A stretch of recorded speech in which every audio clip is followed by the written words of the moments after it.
mi clase. De hecho, voy a mencionar que hay algo que no voy a hablar mucho que le toca al doctor. Vamos a ver. Pero el tamaño dice que esta exposición conjunta.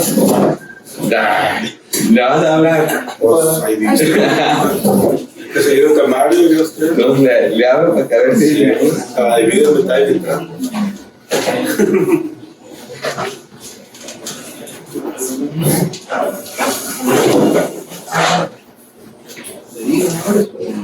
Si no me habla, no me.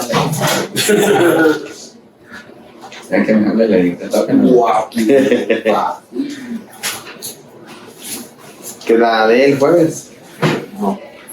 Sí, el jueves. Tú. No, ya se lo vemos. El jueves que la.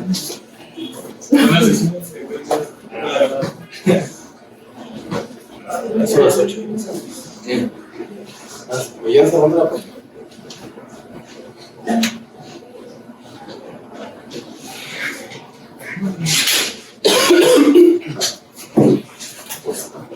Buenos días.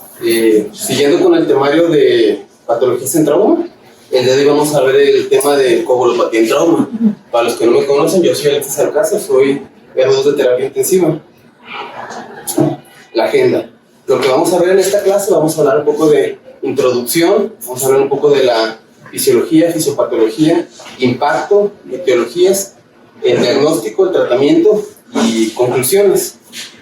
Bueno, en cuanto a introducción, a pesar de los avances, la coagulopatía asociada al trauma continúa siendo una de las principales causas de muerte. Se ha reportado que del 25 al 35% desarrollan coagulopatía bioquímicamente evidente. Sin embargo, hay pacientes con traumatismos severos que llegan a desarrollar coagulopatía sin ser evidente bioquímicamente, al menos durante las primeras horas. Y la mortalidad llega a ser hasta el 46%, siendo como marcadores de gravedad alteraciones en los tiempos de coagulación, TPTA. A lo largo de la bibliografía donde ustedes revisen, van a ver que la coagulopatía asociada al trauma puede estar con diferentes nombres. Lo pueden encontrar como coagulopatía traumática aguda, coagulopatía temprana de trauma, se me fue, coagulopatía aguda del trauma shock, y también va a haber un concepto de coagulopatía asociada a la reanimación que está muy relacionada con la coagulopatía asociada al trauma. La coagulopatía asociada al trauma se pueden dos entidades diferentes pueden estar relacionadas con esta, que es la coagulopatía traumática aguda y la coagulopatía asociada a la reanimación. En cuanto al impacto, pues tenemos que la coagulopatía asociada al trauma es un fenómeno sistémico agudo, que este puede estar relacionado con mayor transfusión en los pacientes, mayores días de estancia hospitalaria, mayor días de ventilación mecánica y aumento del riesgo de falla orgánica múltiple. De los pacientes que desarrollan coagulopatía asociada al trauma, el 25% se ha reportado que ha requerido transfusión. De estos, el 80% ha requerido transfusión de menos de 10 paquetes globulares, y de 2 al 3% de los pacientes con coagulopatía asociada al trauma requiere transfusión masiva.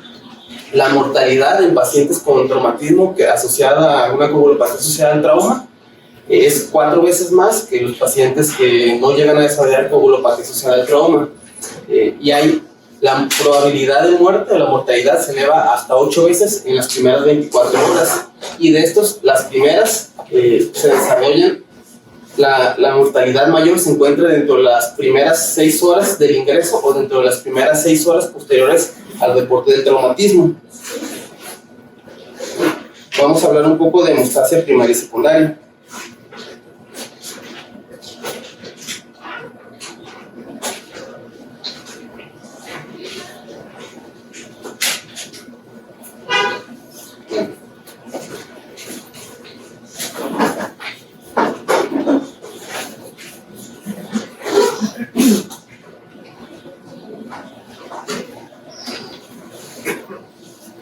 tenemos que la hemostasia es el proceso de formación del coágulo en la sangre en un sitio de lesión de un vaso sanguíneo.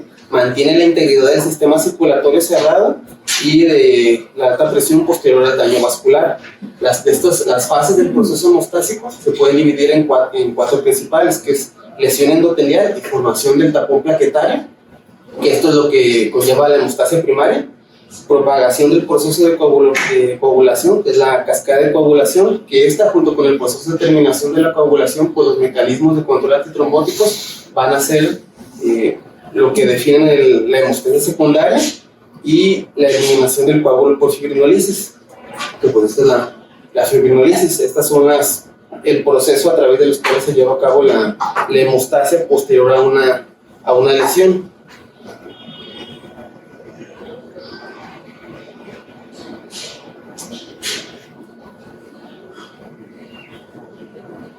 El endotelio contiene 3 tromboreguladores, que es el óxido nítrico, la prostaciclina y la ectonucleotidasa CD19, que estos van a proporcionar una defensa contra la formación de trombos. Sin embargo, durante la lesión, pues el colágeno expuesto de las paredes vasculares va a desencadenar la acumulación y la activación plaquetaria, y el factor tisular expuesto va a iniciar la generación de la trombina. Y estos pues se van a ordenar en tres mecanismos, que es la adhesión plaquetaria, la activación de la secreción y la agregación plaquetaria. Esto es como respuesta a la lesión endotelial.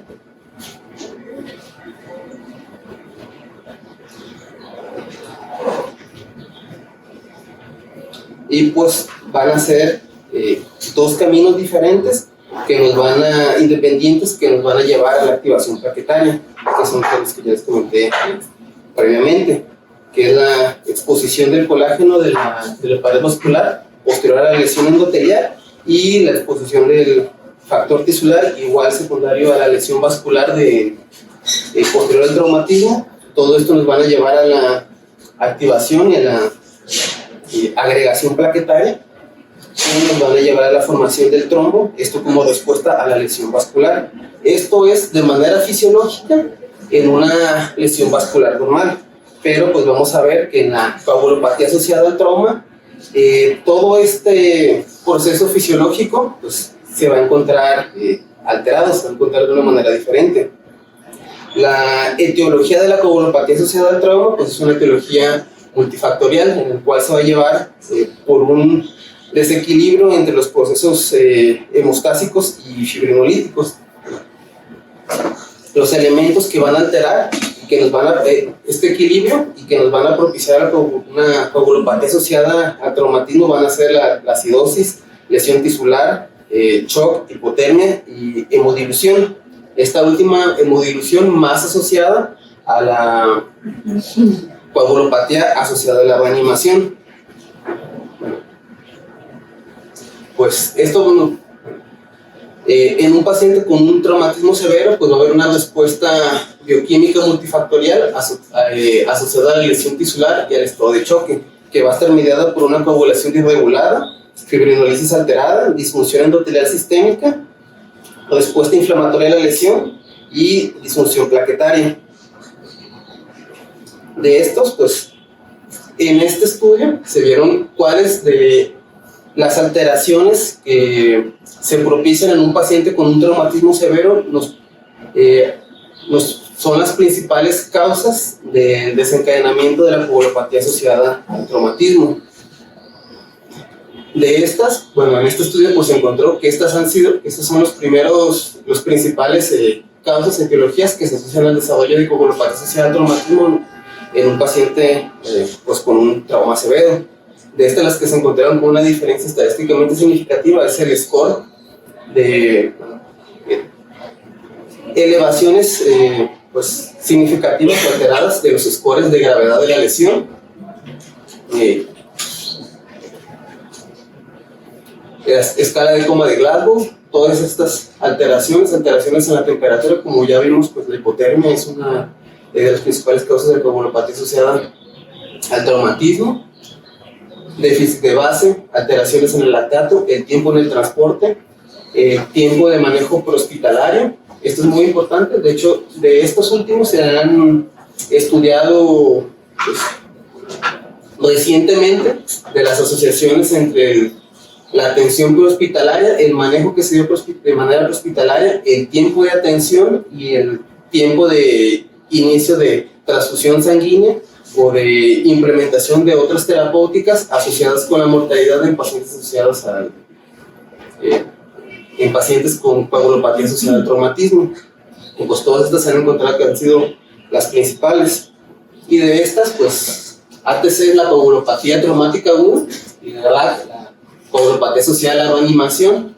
¿Cuáles fueron los principales predictores de coagulopatía? En las primeras, la coagulopatía traumática aguda, que es la que es propiamente asociada al traumatismo, pues los scores de gravedad de la lesión es la principal predictor de coagulopatía, mientras que en pacientes en el cual se ha evidenciado coagulopatía asociada a la reanimación, pues alteraciones en la temperatura y en el pH sanguíneo han sido los que se han evidenciado como los principales predictores de desarrollo de coagulopatía asociada a la reanimación.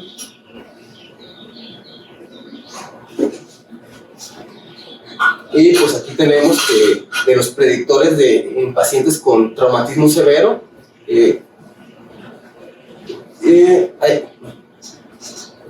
los predictores de pacientes con traumatismo severo que nos pueden aumentar el riesgo y que se ha asociado más al desarrollo de falla crónica múltiple y a mortalidad. Pues tenemos que la coagulopatía asociada al traumatismo pues es de las principales predictores asociadas a falla crónica múltiple y a aumento de la mortalidad en pacientes con traumatismos severos.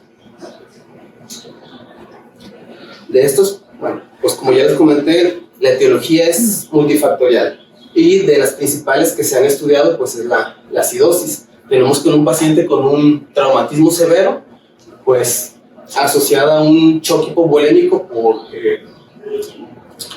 pérdidas. Estos pacientes pues, nos desarrollan hipoperfusión como secundario a la hipoperfusión, nos llegan a desarrollar acidosis metabólica secundaria a aumento de lactato.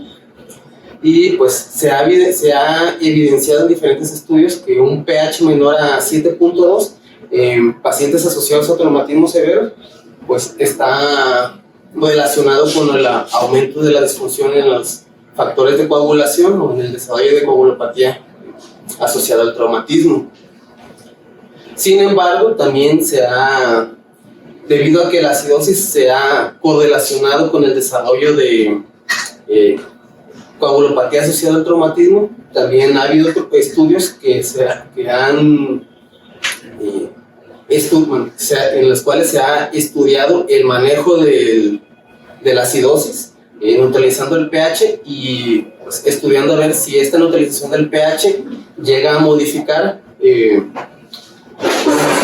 la evolución de la coagulopatía. Y pues no se ha encontrado evidencia pues, de que neutralizar el pH en pacientes con traumatismos severos, el manejo dirigido hacia esto pues, haya revertido el desarrollo de la coagulopatía asociada al traumatismo. Entonces, se ha evidenciado que la acidosis pues, como tal es un factor de riesgo muy importante para el desarrollo de esta etiología, pero sin embargo, manejarlo de manera dirigida, es decir, hacer un manejo dirigido hacia el pH, pues no revierte el desarrollo como tal de la coagulopatía asociada al traumatismo. La hipotermia, pues la hipotermia como tal ya es un factor independiente de mortalidad por sí sola, pero pues también se ha evidenciado que la hipotermia como tal se asocia al desarrollo de una coagulopatía asociada al traumatismo. De esto se ha evidenciado diferentes grados de hipotermia en asociación con el desarrollo de la coagulopatía asociada al trauma, como hipotermia leve, moderada y severa, leve de 36 a 34 grados de temperatura, moderada de 34 a 32 y grave menor a 32. Y de estos pues se ha evidenciado el riesgo del desarrollo de una coagulopatía asociada al traumatismo. Y pues a partir de pues de disminución de la hipotermia, que de 36 hasta 33 grados, asociado con disfunción plaquetaria sin alteraciones de la, como tal pues, de los factores de la coagulación, pero sí alteraciones en la disfunción plaquetaria que pues, nos lleva a una coagulopatía asociada al traumatismo. Coagulopatía asociada a la reanimación. Como ya les dije, la coagulopatía asociada al trauma, hay dos fenómenos que se aunan, que es la coagulopatía traumática aguda y la coagulopatía asociada a la reanimación. Estas en conjunto pues nos llevan a la coagulopatía asociada al trauma, pero esta principalmente, la coagulopatía asociada a la reanimación, pues es pues una etiología que es más causada por el manejo que le damos los servicios médicos a los pacientes con traumatismo severo, que nos propician el desarrollo de una coagulopatía asociada en los pacientes con traumatismos severos. Pues tenemos que una reanimación excesiva con líquidos o hemocomponentes a gran volumen nos van a propiciar una dilución de las proteínas de la coagulación plasmática, y esto nos puede propiciar el riesgo de una coagulopatía pues, asociada al mismo manejo que le estamos dando nosotros a estos pacientes con traumatismo severo. Esto pues lo observamos, por ejemplo, recientemente, el fin de semana pasado, con un paciente con un choque hipovolémico asociado a una ruptura de un aneurisma abdominal aórtico, que se metió a procedimiento quirúrgico el fin de semana pasado. Durante el manejo que se le dio en el procedimiento quirúrgico, por un sangrado de 3.700 que se nos reportó, el servicio de anestesiología pues, nos reportó una reanimación con 2.500 de solución salina, 2.500 de solución Harman, 2.000 de solución salina, 10 paquetes globulares, en el cual no se llevó a cabo transfusión de otros hemocomponentes que tuvieran pues, factores de la coagulación. ¿Qué pasó con este paciente? Pues el paciente aquí nos llegó con un estado de hemodilución sobrecargado. Con nosotros, desde que lo recibimos, pues ya sabíamos del aumento de la mortalidad, aparte de la etiología como tal del aneurisma aórtico aorto contenido, pues que este paciente nos iba a desarrollar una coagulopatía asociada a la reanimación. Y pues sí, el paciente duró menos de 24 horas con nosotros, fue de función, ingresó el sábado y fue de función del domingo. Y pues esto es causado por un mal manejo y una mala reanimación en nuestros pacientes. Actualmente, pues, esto también voy a hablar más adelante, pues hay diferentes protocolos de reanimación que se han estudiado a fin de revertir o limitar esta componente de la coagulopatía asociada al traumatismo, que es la coagulopatía asociada a la reanimación.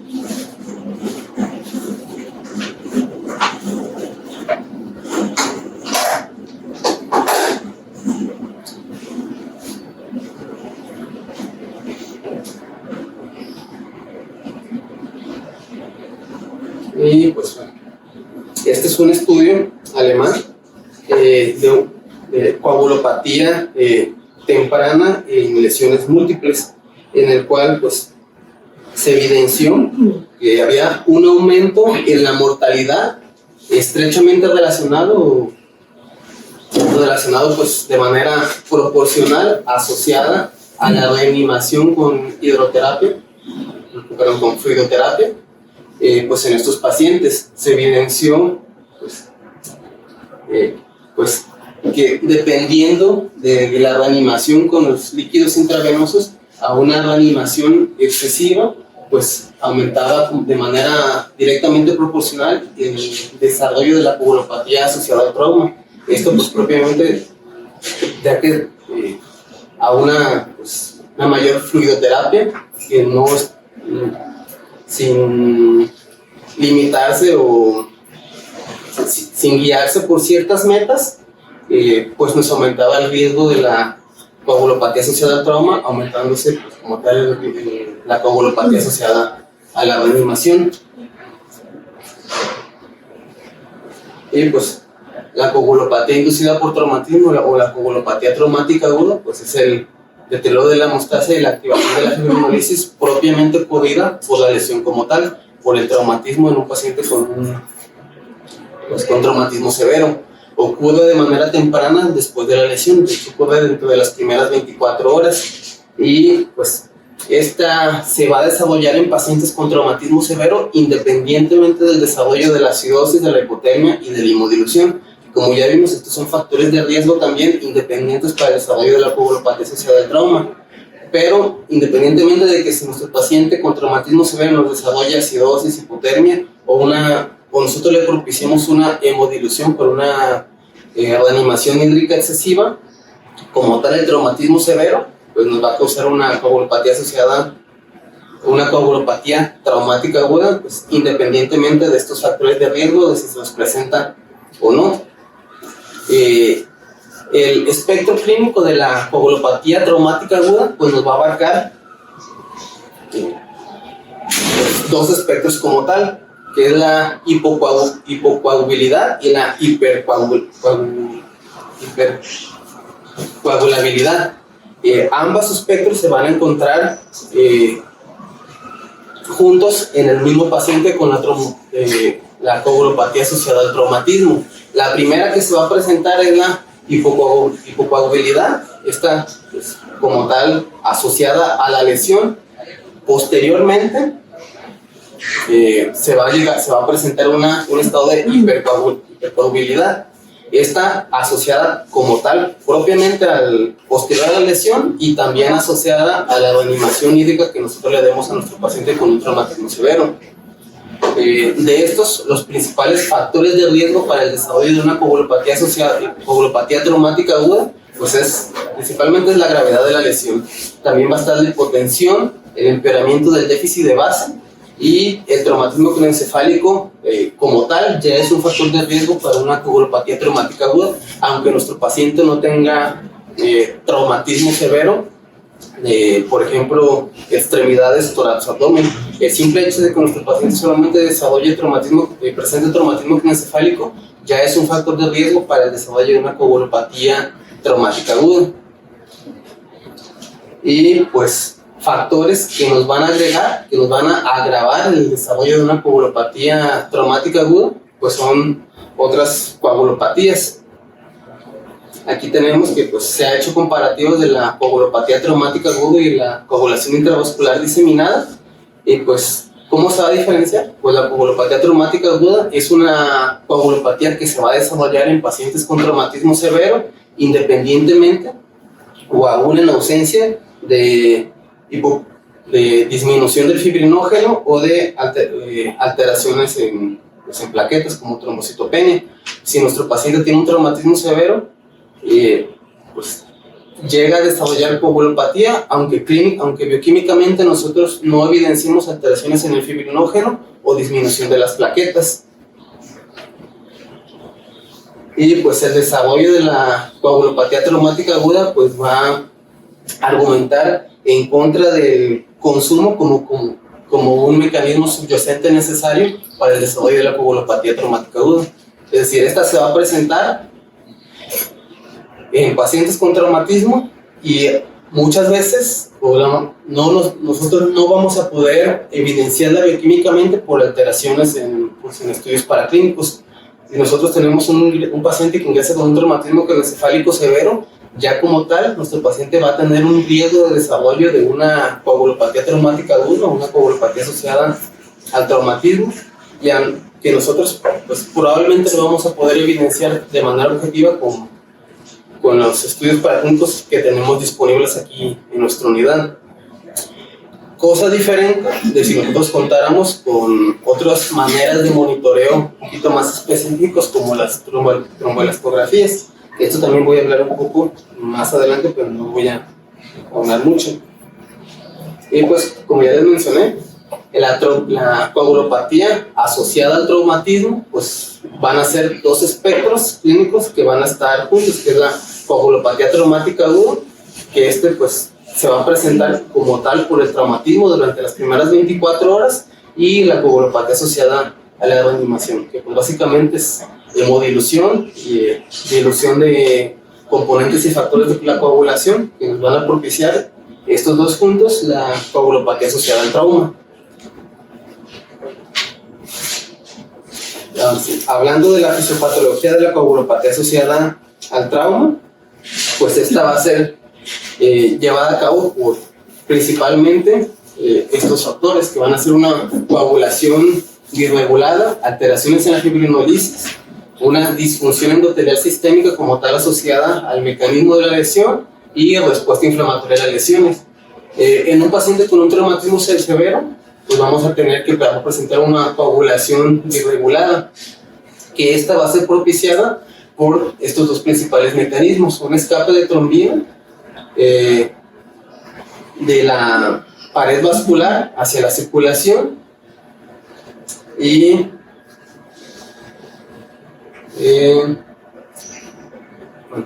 esto es un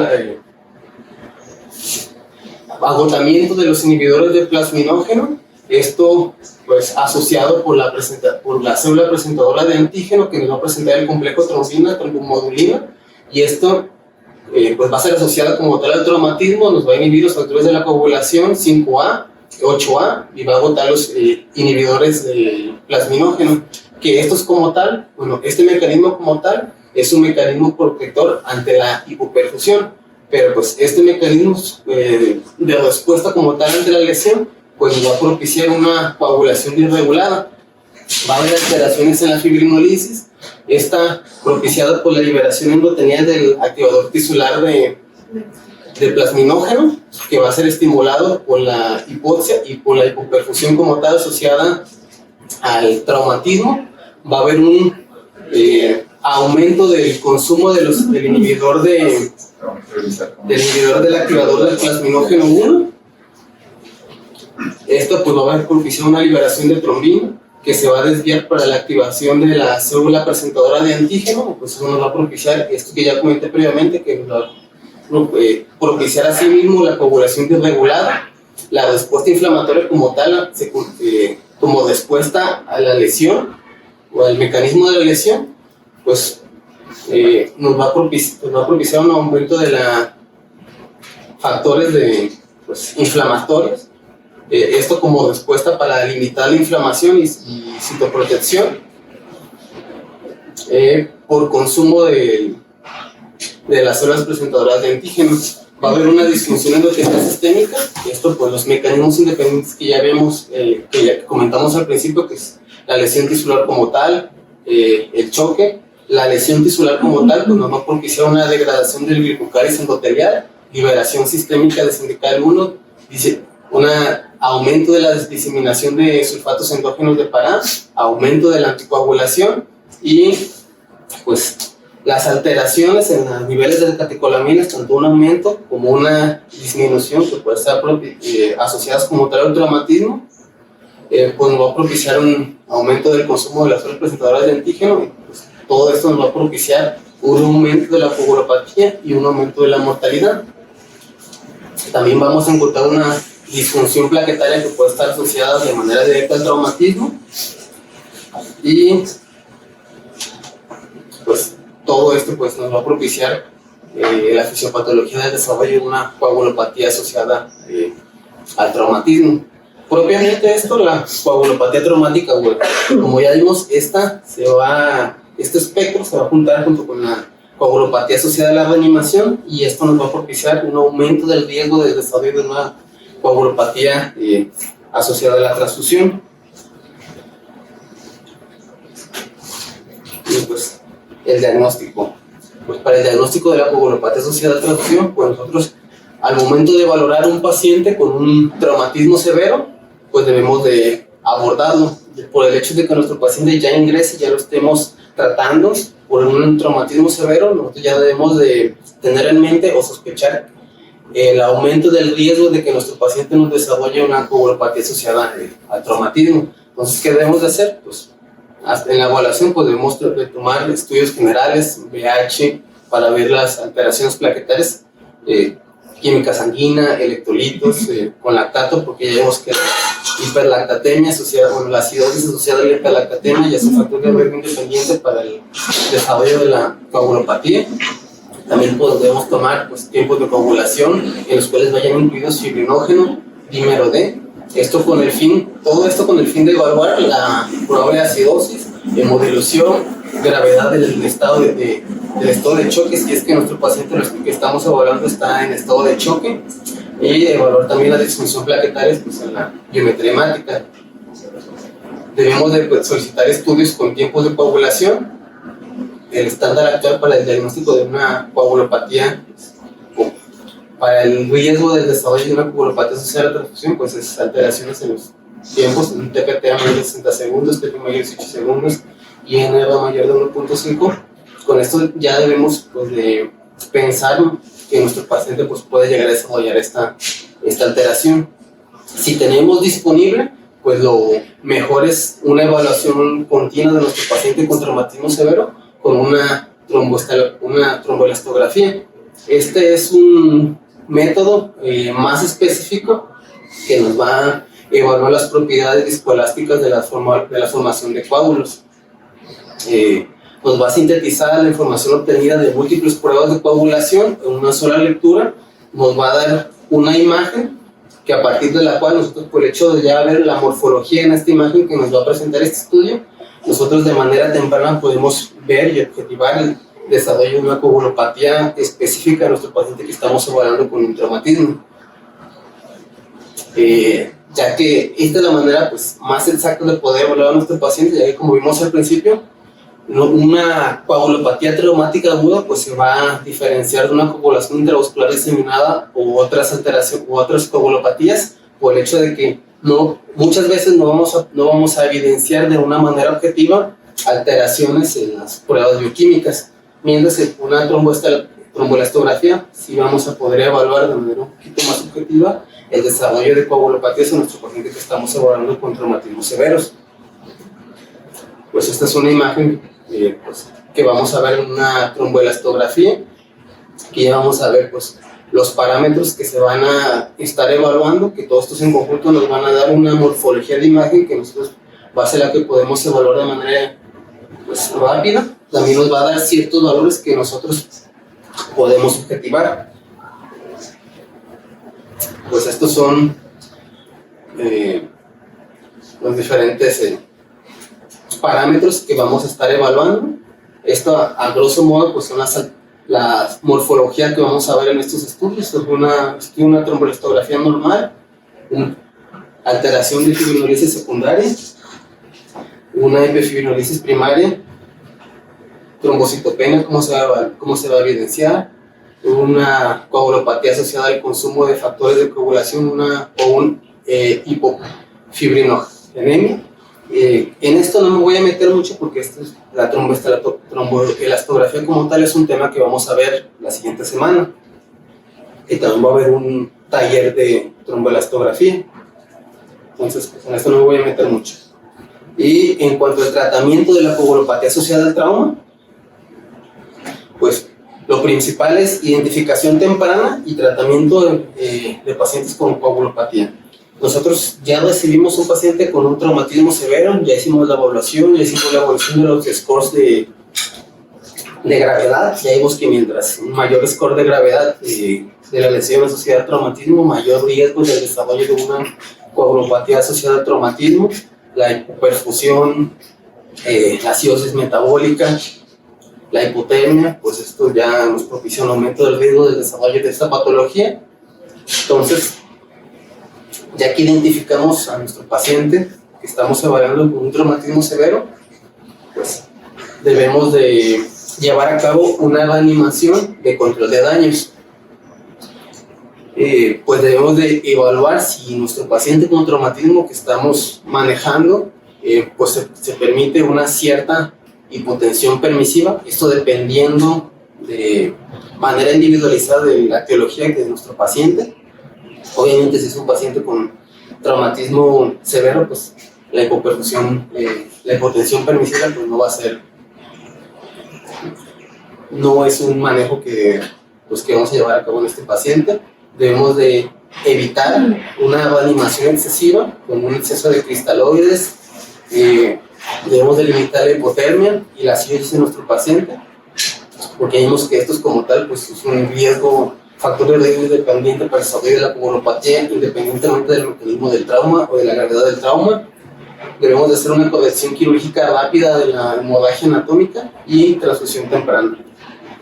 Esto todo este manejo se debe de llevar a cabo dentro de las primeras horas que estamos evaluando a nuestro paciente, ya que huyendo de la coagulopatía traumática aguda, pues esta patología pues, se lleva a cabo en las primeras 24 horas posteriores a la lesión, y el manejo, si es de una manera óptima y adecuada, se debe realizar dentro de las primeras 6 horas posteriores al desarrollo de la lesión de nuestro paciente con traumatismo severo. Debemos de emplear pues, estrategias empíricas de transfusión, debemos apegarnos a los protocolos en los pacientes con coagulopatía traumática aguda, pues, que van a requerir transfusiones masivas, pues apegarnos a los protocolos que ya están establecidos de transfusiones masivas, el protocolo de 1-1-1, de paquete globular, un paquete de plasma, de concentrado plaquetario. También hay pues, protocolos de 2-1-1 y hay comparaciones posteriores de los diferentes protocolos de 2-1-1, 1-1-1 y otros protocolos u otros tipos de reanimación no apegadas a los protocolos asociados con el desarrollo de coagulopatía y mortalidad. Y pues, los que actualmente pues están recomendados son los protocolos 1-1-1 y 2-1-1, y ha habido comparaciones entre estos y no hay como tal diferencias. Bueno, en algunos estudios no hay diferencias significativas entre los protocolos 2-1-1 y 1-1-1, pero ya en análisis posteriores pues se ha evidenciado un menor desarrollo, una menor mortalidad, aunque probablemente no estadísticamente significativa, en los protocolos de transfusión de 2-1-1 y 1-1-1. En cuanto a estos estudios que han evaluado pues, la sangre total y los hemocomponentes de paquetes globulares con la transfusión de otros hemocomponentes, los que han evaluado pues, estos protocolos de transfusión, pues han estado en los estudios PROM, el estudio PRO. También hay estudios de la administración de plasma prehospitalario, es decir, transfusión de plasma asociado con la transfusión de paquetes globulares en un ambiente prehospitalario asociado, y en los cuales se ha evidenciado este manejo prehospitalario con la mortalidad de los pacientes. De estos son 2 grandes estudios que se han hecho, los 2 en Estados Unidos, el estudio COMBAT y el estudio PAMPER. El estudio COMBAT es un estudio que fue llevado a cabo por la milicia de los Estados Unidos, en el cual pues, se evidenció y se comparó la mortalidad en los pacientes en los cuales se transfusieron plasmas asociados a paquetes globulares, por esto en un ambiente hospitalario, previo a llegar a la unidad hospitalaria, en el cual en su estudio no encontraron cambios en la mortalidad. Mientras que el estudio PAMPER, que es un estudio, un estudio civil que igual llevado por Estados Unidos, no por parte de la milicia, en el cual se evidenció que, ellos de manera contraria al estudio COMBAT encontraron que sí había una reducción significativa de la mortalidad a los 30 días, en los cuales en los pacientes en los que de manera prehospitalaria se administró plasma asociado a los paquetes globulares previo a su llegada a las unidades hospitalarias. Y pues en un estudio post-hoc que comparó ambos estudios, porque pues ambos estudios evaluaban lo mismo, cada uno en ámbitos específicos, y pues estos estudios diferían en las recomendaciones que daban en la administración de plasmas en el ambiente hospitalario. Y pues estos en un análisis posterior se evidenció que la disminución de la mortalidad en el estudio PAMPER, a diferencia del estudio COMBAT, fue menor la mortalidad, esto asociada por el tiempo de traslado y el tiempo de atención en pacientes en el medio hospitalario. Y ya pues haciendo un análisis pues más exhaustivo de estos estudios, pues se evidenció que la mortalidad disminuía de manera significativa con el uso del plasma hospitalario, pero en pacientes en los cuales el tiempo de traslado desde que se atiende al paciente en el sitio del mecanismo desde donde se llevó a cabo la lesión hasta llevarse a cabo a la unidad hospitalaria, en tiempos menores de 20 minutos. Es decir, sí hay un aumento en la mortalidad, pero con traslados menores a 20 minutos desde el que se atiende al paciente con traumatismo severo hasta que es llevado a la unidad hospitalaria. Y si este medio hospitalario, en estos 20 minutos que se lleva de traslado, se atiende al paciente con transfusión de paquetes globulares asociados con plasmas, pues hay una disminución de la mortalidad. Pero pues si se fijan, esta reducción de la mortalidad pues está más asociada al tiempo de traslado más que a la transfusión de plasmas en el medio hospitalario. Entonces, pues esta disminución de la mortalidad más que asociada al protocolo de transfusión hospitalaria de plasma que disminuyó la mortalidad, pues fue más una reducción del tiempo de traslado que la administración como tal de plasma de manera hospitalaria. Y pues de los estudios que les comenté previamente, estos dos estudios que nos van a evaluar los protocolos de transfusión en transfusión masiva de paquetes globulares con otros hemocomponentes, pues este es el primer estudio, es un estudio PROM. Este fue un estudio que fue llevado a cabo en Estados Unidos en el año 2013, en el cual se comparó la mortalidad hospitalaria asociada a la transfusión en pacientes, en los cuales se llevaron a cabo reanimaciones de transfusión masiva con protocolos de 1-1-1, de paquetes globular, plasma, concentrados plaquetarios, versus pacientes con proporciones inferiores, no como tal 2-1-1, sino inferiores a 2-1-1, va a decir, pacientes con protocolos de transfusión de 3-1-1 o una proporción menor, y en el cual se evidenció que sí hay un aumento significativo de la mortalidad cuando esta transfusión es llevada a cabo durante las primeras horas.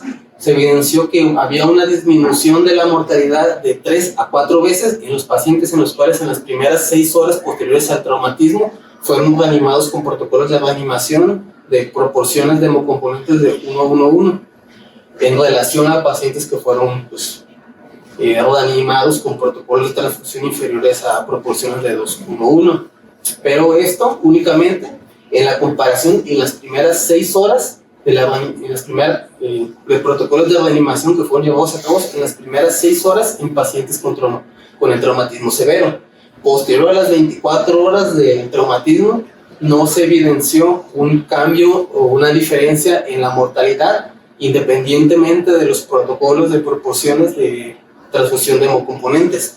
Es decir, como ya hablamos al principio, la coagulopatía traumática aguda, que es un espectro de la coagulopatía asociada al traumatismo, que se lleva a cabo en las primeras 24 horas, el manejo pues, es primordial dentro de las primeras 6 horas. Y pues tiempo de traslado menor a 20 minutos desde el sitio del mecanismo de lesión hasta la unidad hospitalaria. Pues todos estos protocolos de atención temprana, pues se fijan, son en las primeras horas. Probablemente pues nosotros no los vamos a llevar a cabo porque estos pacientes no nos van a llevar a nuestras unidades de cuidados intensivos en estas primeras horas.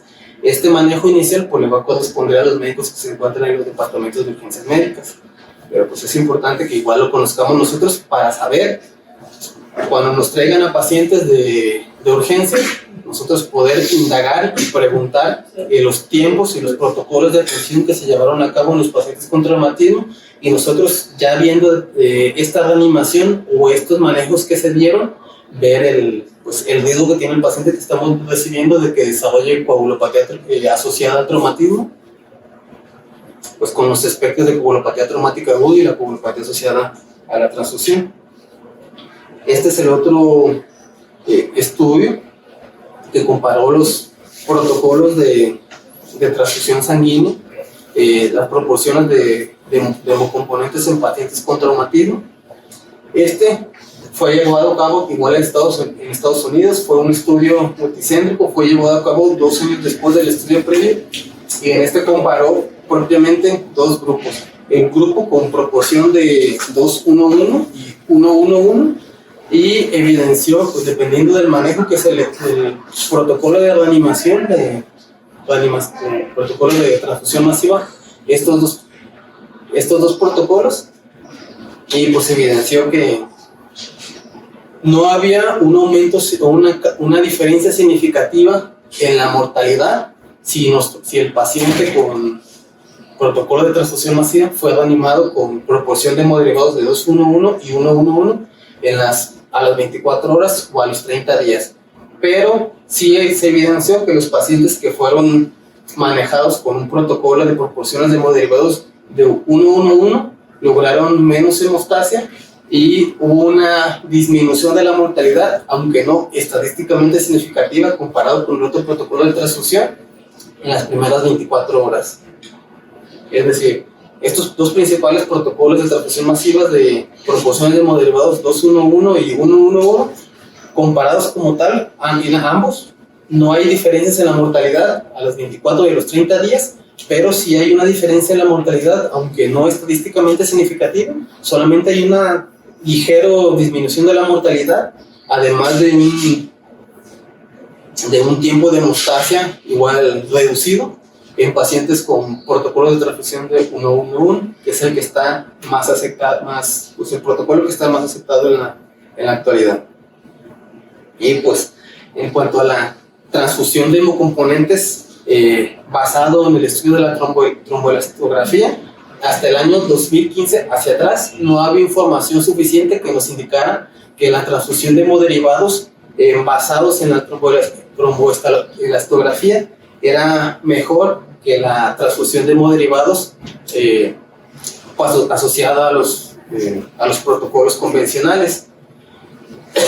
Pero en el año 2006 fue llevado a cabo un estudio en Estados Unidos. Fue un estudio unicéntrico en el cual evidenció la supervivencia de transfusión con hemoderivados guiados por protocolos de transfusión convencionales versus una transfusión de hemoderivados basados en la tromboelastografía, y en el cual se evidenció que sí había un aumento significativo de la supervivencia en los pacientes en los cuales la transfusión guiada por la tromboelastografía en comparación con los pacientes en los cuales se llevó a cabo la transfusión de hemoderivados guiados por los protocolos convencionales. Entonces, pues sí, por este estudio y por pues nosotros tener de una manera más objetiva poder evidenciar la coagulopatía que está desarrollando nuestro paciente con traumatismo severo, pues si tenemos tromboelastografía, pues lo mejor es utilizarlo. Es una manera más objetiva de poder evaluar el desarrollo de coagulopatía de nuestro paciente y el requerimiento de hemotransfusiones de diferentes hemoderivados dirigidos hacia las alteraciones hacia la alteración específica en la coagulopatía que está presentando nuestro paciente con traumatismo severo.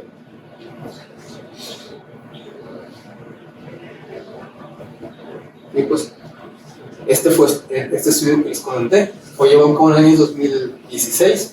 Fue un estudio unicéntrico en Estados Unidos. En este estudio se incluyeron 111 pacientes con un análisis por intención a tratar. Se hicieron dos grupos: un grupo de pacientes reanimados con hemoderivados guiados por protocolos convencionales. En este grupo pues, se incluyeron 55 pacientes, y en el otro grupo de pacientes con una reanimación con hemoderivados guiados por tromboelastografía se incluyeron 56 pacientes, y en el cual pues, sí se evidenció una disminución significativa un aumento significativo de la supervivencia, de la mortalidad asociada en pacientes en los cuales la reanimación con hemoderivados fue guiado por la tromboelastografía con una P significativa de 0.03.027. Y pues la mayoría en un análisis posterior pues se encontró que la mayoría de las muertes que hubo en este estudio pues se llevó a cabo en las primeras 6 horas posteriores al mecanismo de la lesión. Como ya hablamos al principio, la coagulopatía traumática aguda pues se presenta en las primeras 24 horas con un mayor riesgo de mortalidad, con un manejo pues, no óptimo en las primeras 6 horas. Aparte del manejo de hemoderivados con los protocolos que ya vimos, que idealmente debe ser guiada por una tromboelastografía, que aunque nosotros no tenemos, pues sí debemos de conocer. ya que sí lo vamos a presentar, sí va a estar disponible en diferentes unidades. Pues tan solo aquí en los hospitales de al lado, en el hospital de Gine y en el hospital de pediatría se encuentran con él. Entonces, pues, Aquí la subrogan. solamente he visto uno sobre Trasplantes, un paciente con trasplantes. pero sí tenía. ¿Cuánto costará una prueba de tumores en el hospital? No sé, ni. Bueno, el manejo de la La fibrinolisis. averiguo le contestó. Bueno, La averiguo le contestó. gracias, es que no tengo internet, no puedo. Sí, bueno, el manejo de la fibrinolisis. Este es otro pilar del manejo de pacientes con coagulopatía asociada al traumatismo que debemos llevar a cabo porque estamos teniendo con un traumatismo severo. De esto, pues, el fármaco que se va a emplear es el ácido tranexámico. El ácido tranexámico es un análogo de la lisina que se va a unir a los dominios del químico del plasminógeno y va a evitar la reorganización de su forma activa. Este es un manejo que se debe de dar dentro de las primeras 3 horas posteriores al mecanismo de la lesión en los pacientes con traumatismo severo. Hay diferentes estudios en los cuales se ha evidenciado pues, la utilidad del manejo de fibrinolisis con ácido tranexámico en pacientes con traumatismo severo. De hecho, en donde más se ha estudiado el uso del ácido tranexámico es en traumatismo severo y en pacientes con hemorragia obstétrica. Pero aquí, pues lo que nos importa son los pacientes con traumatismo severo. De esto, pues ha habido diferentes estudios, los estudios CRASH, el estudio STAR. En el estudio CRASH, propiamente el estudio CRASH 2, se evidenció que el uso de ácido tranexámico en pacientes en las primeras 3 horas posteriores al mecanismo de la lesión disminuyó significativamente la mortalidad en comparación con pacientes en los cuales no se utilizó ácido tranexámico en las primeras 3 horas de la lesión en pacientes con traumatismo severo. Hubo una disminución de la mortalidad por todas las causas de 16% a 14% en pacientes en los cuales se utilizó ácido tranexámico y una disminución de la mortalidad asociada como tal a la hemorragia de un 5.7% a un 4.9% en los pacientes en los cuales se utilizó ácido tranexámico. En otro estudio, el estudio STAM, este es un estudio, fue un estudio multicéntrico aleatorizado en el cual se incluyeron 927 pacientes en los cuales el objetivo principal que se estudió fue la diferencia de la mortalidad a los 30 días en los pacientes en los cuales se administró ácido tranexámico en las primeras 3 horas de la lesión. Como punto primario, lo primero que evidenciaron en este estudio fue que no hubo una disminución en la mortalidad a los 30 días en los pacientes en los cuales se utilizó ácido tranexámico en las primeras 3 horas de la lesión, en las primeras 3 horas. Pero en un estudio, en un análisis posterior, se evidenció que en estos pacientes en los cuales el ácido tranexámico se utilizó en la primera hora de la lesión, sí hubo una disminución significativa de la mortalidad. Es decir, en este estudio ya ellos evidenciaron que el uso de ácido tranexámico en los pacientes con un traumatismo severo no se debe utilizar, o idealmente no se debe utilizar en las primeras 3 horas. En las primeras 3 horas no hay un cambio significativo en la mortalidad, pero en un análisis posterior se evidenció que en los pacientes en los que se utilizó en la primera hora posterior al mecanismo de la lesión sí hubo una disminución significativa de la mortalidad comparado con los pacientes en los cuales se utilizó ácido tranexámico posterior a de la hora a las 3 horas en la lesión. ¿Cómo se utilizó el ácido tranexámico? ¿Cómo utilizamos el ácido tranexámico? Pues es un gramo de este medicamento diluido en 100 mililitros de solución que se debe pasar dentro de 10 minutos. Esto debemos utilizarlo en los pacientes con traumatismo severo en la primera hora posterior a la lesión. Entonces, ¿dónde se debe utilizar?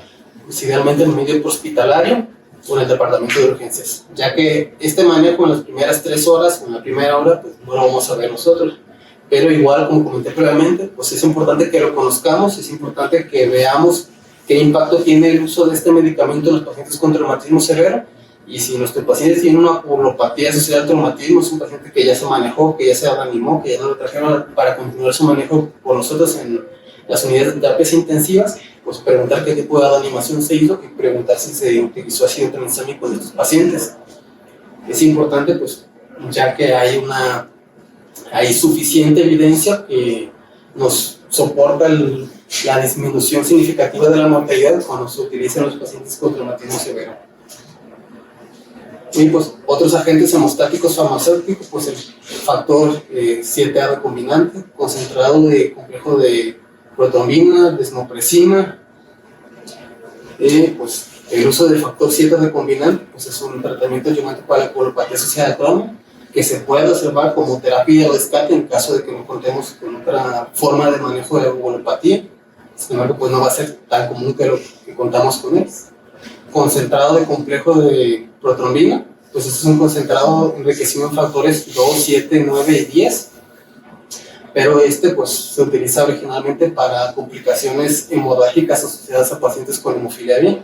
Y la desmopresina sí hay evidencia de que se utiliza y que para el manejo de coagulopatía, pero la evidencia es que se utiliza, en el cual se ha evidenciado que sí funciona, es en pacientes con diátesis hemorrágica hereditaria, y también hay estudios en los cuales se ha evidenciado que tiene cierta utilidad en pacientes con coagulopatía asociada a la uremia. Van a ver que este medicamento, la desmopresina, la utilizan mucho en contexto de cardiología. De hecho, aquí en la unidad postquirúrgica lo utilizan mucho como parte de su protocolo de sangrado mayor o habitual, pero si ustedes se meten a la bibliografía y a la evidencia, van a ver que no hay evidencia que sustente el uso en sangrado mayor o habitual. El único en el cual hay suficiente evidencia que soporta su uso es en la diátesis hemorrágica hereditaria y cierta evidencia en el sangrado urémico. Pero pues no hay evidencia que soporte su uso en otro tipo de coagulopatías o en manejos con sangrado mayor habitual. Y pues, para concluir, pues el monitoreo que debemos de llevar a cabo nosotros en nuestros pacientes. Si tenemos tromboelastografía, pues es lo mejor. Es mejor utilizarlo, si hay evidencia de que pues la animación con hemoderivados guiada por tromboelastografía, pues sí es significativamente mejora la supervivencia en pacientes en comparación con pacientes en los cuales guiamos una animación con hemoderivados por protocolos convencionales. Es lo mejor para monitorizar el estado de coagulación del paciente, para guiar la transfusión, para la protección de la coagulopatía. Cuando no se disponga de él, como es el caso de nuestra unidad, pues debemos utilizar pues los estudios bioquímicos con los cuales ya contamos: tiempos de coagulación, TP, TPTA, INR de manera seriada, hemoglobina con hematocrito de cuerpo plaquetario y fibrinógeno, esto de manera seriada. Y pues también hacer mediciones seriadas de gases de sangre arterial para evaluación de pH y del déficit de base. Y pues esto sería todo. No sé si tengan alguna duda, alguna pregunta o algo que hayan leído diferente.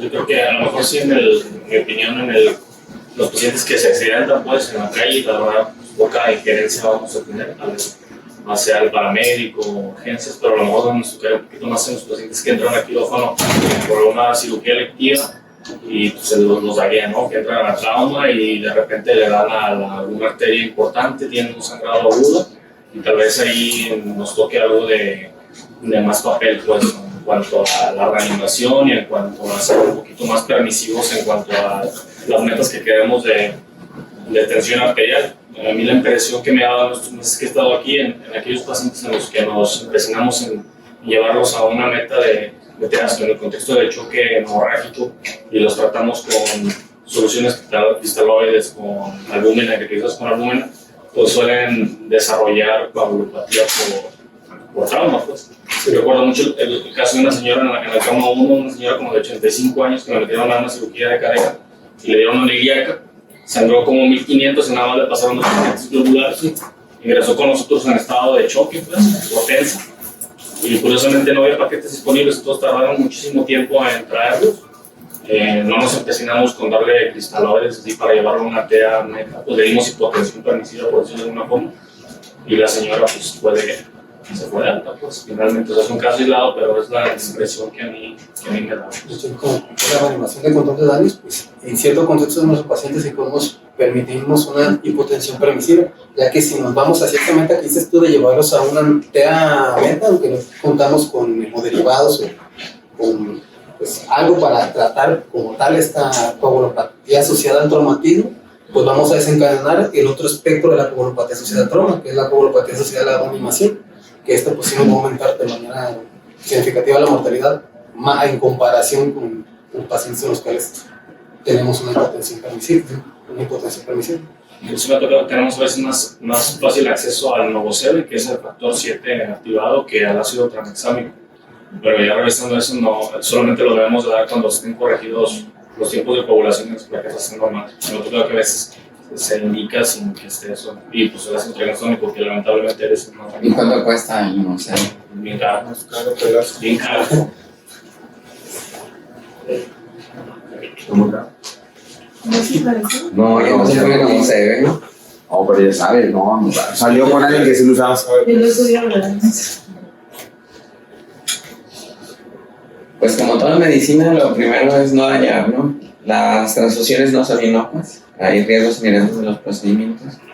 No todos los pacientes son iguales y pues hay que decidir bien a qué paciente vas a meter a tu protocolo de la transfusión masiva. No todos los pacientes van a necesitar transfusión masiva.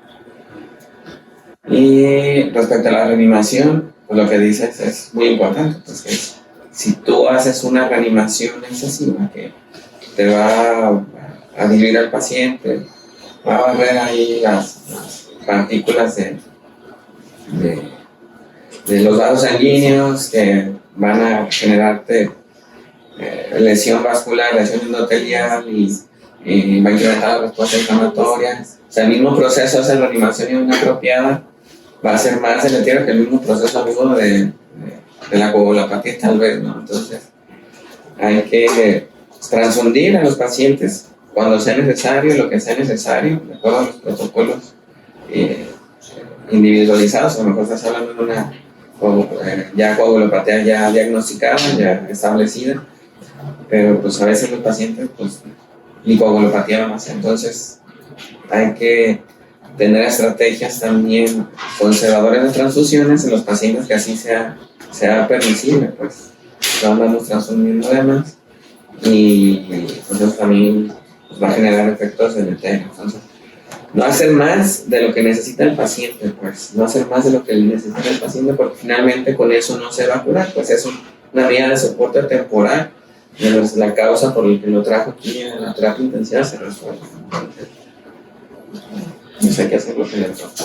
Y otra cosa, como comenté también, pues la coagulopatía asociada al traumatismo, pues va a incluir también dos espectros que van a seguir uno posterior al otro, que es un estado de hipocoagulabilidad y un estado de hipercoagulabilidad. Esto, pues la hipocoagulabilidad es lo que se va a presentar en las primeras horas.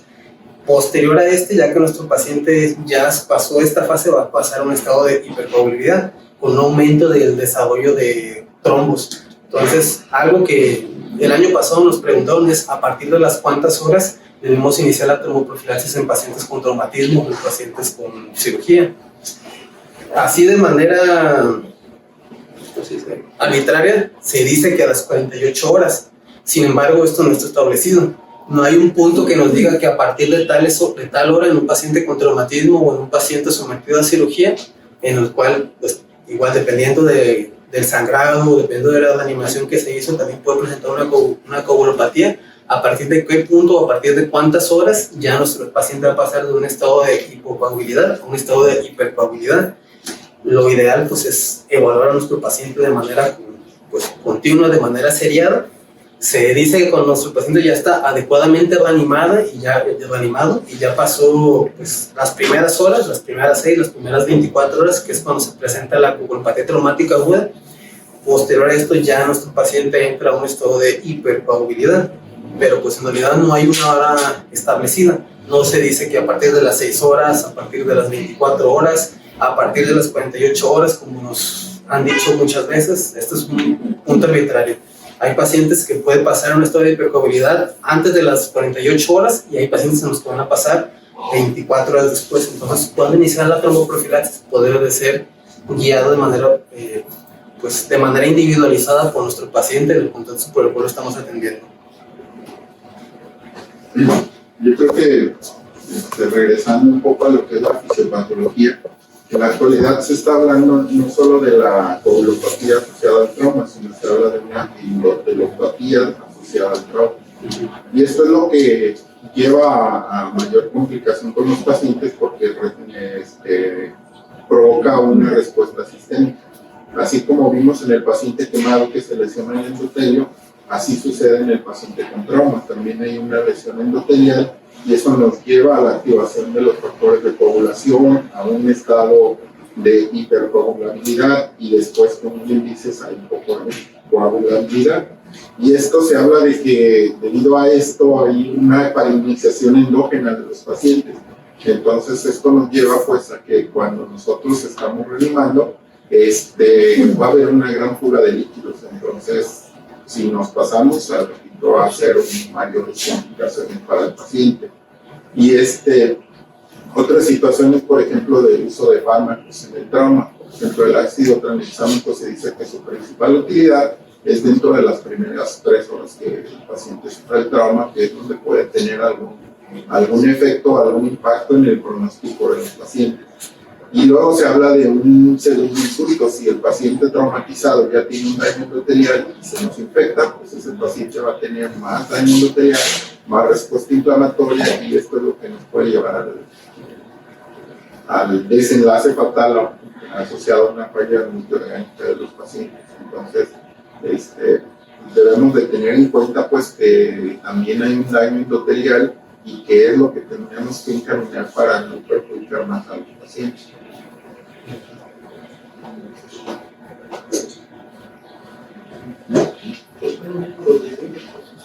No, pues igual también en un mundo ideal, pues utilizar la tromboelastografía o la tromboelastometría, pues para guiar la reanimación sería lo ideal, pero también nos hablan sobre niveles que tenemos que buscar de manera objetiva en el momento de reanimar pacientes, ¿no? Por ejemplo, se ha visto que las estrategias restrictivas en cuanto a la transfusión de hemocomponentes, principalmente concentrados eritrocitarios, pues es buscarlo uno en cuestión de numérica o clínica. Entonces, el ahorrar hemocomponentes, pues es también no agregarle efectos secundarios a los pacientes, ¿no? Buscar un objetivo que va entre 7 y 9 gramos de hemoglobina y mantener la estabilidad hemodinámica. Otros pacientes es darle seguimiento con los estudios de laboratorio, principalmente fibrinógeno, para darle seguimiento al proceso de la coagulación. Se ha visto que un punto de corte menor de 1.5 gramos sobre litro o menos de 150 miligramos sobre decilitro es un objetivo, y te habla de llevarlos arriba de eso para no desencadenar pues, datos de coagulopatía. Y igual niveles de plaquetas arriba de 50,000 pues sería lo ideal mantenerlos. Esto para no llevarlos a una estrategia de transfusión masiva. Y esa es otra situación muy interesante, ¿no? Porque, por ejemplo, decimos, bueno, hay que reanimar con sangre o sus derivados, pero pues para que haya disponible donde han tenido impacto, realmente esto es en países donde hay centros de trauma, donde tienen disponible un cirujano, donde hay sangre disponible. Aquí, por ejemplo, si queremos transfundir, teniendo todos los recursos, digamos, bioquímicos, pero si no tenemos un banco de sangre, pues de nada nos va a servir. Si necesitamos sangre, pero sabemos que dentro de 6 horas va a estar el paquete, ya pasó el momento donde pudo tener mayor utilidad, ¿no? Entonces, creo que es todo un sistema complejo, ¿no? Porque, les digo, donde dentro del mismo Estados Unidos, donde hay estados donde está bien organizados los centros de trauma, creo que uno de los mejores es en la zona de San Diego, de California. Ahí ha tenido impacto realmente porque ahí hay centros de trauma bien organizados, saben cuál hospital es el que tiene los recursos para el tipo de trauma, y tienen todo lo disponible en cuanto a recursos de tratamiento, sangre, camas, todo eso. Ahí, por ejemplo, tú hablabas de transfusiones de plasma en el prehospital, ¿no? Si aquí yo pido el plasma y de que se descongela, pues ahí pasa un rato, no descongela. Cuando llevan a la ambulancia nos ponen cerquita el radiador, porque no tenemos. Bueno, pues el estudio Combat es un estudio de la Bueno, medicina. es que sabes que en Francia sí está en las unidades adecuadas podemos derivar. En Francia. No tenemos el láser ni la tecnología. De aquí a pensar. De las dos ayer estaba agitando sus plaquetas. Lo que le acomodó a la cama la enfermera le dio los paquetes. Agítalos.